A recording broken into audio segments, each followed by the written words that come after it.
Depuis le début de la semaine, c'est quand même assez mitigé. On a levé une nichée de tétras lundi, une poule avec 4 jeunes, mais depuis plus rien. On y va! Ce matin, ils ont encore une chance de les localiser. Boussole et GPS à la main, ils s'enfoncent dans l'épaisse végétation. Donc vas-y Baptiste, tu peux redécale-toi, moi je pars d'ici. Donc un tous les 15 mètres. C'est parti. Le territoire de cet oiseau rare est vaste, jusqu'à 100 hectares. On pourrait lever une nichée ici parce qu'il y a des fleurs, et où il y a des fleurs, il y a des insectes. Et les jeunes, le premier mois de leur vie, ils vont manger que des insectes. C'est de la viande, c'est de la protéine, ça leur permet de grossir rapidement. Donc la poule emmène ses jeunes dans ce type d'endroit qu'on a là autour de nous.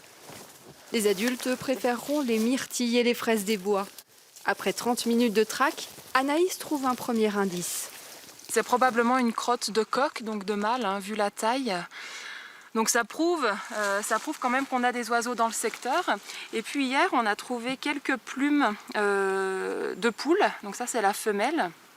Et les plumes de tétras se reconnaissent assez facilement puisqu'elles ont cette deuxième petite plume accrochée à leur base qu'on appelle l'hyporachie. Et ça, c'est une adaptation pour résister au froid pendant l'hiver.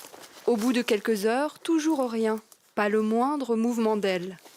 Vu le bruit qu'on fait quand même en forêt, il va plutôt être tapi dans les myrtillers. Il va attendre que le bruit passe. Généralement, ils partent à quelques mètres de nous. C'est vraiment parce qu'ils sentent qu'ils n'ont plus d'autres possibilités. Il faut qu'ils s'envolent. C'est des oiseaux qui sont très gros, très lourds.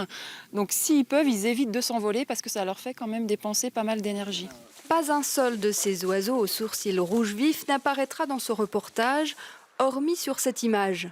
Au terme d'une semaine, le groupe a croisé la route d'une dizaine de grands tétras adultes et de 4 jeunes. Dans le massif jurassien, il en reste moins de 400. Ils étaient encore 700 dans les années 50.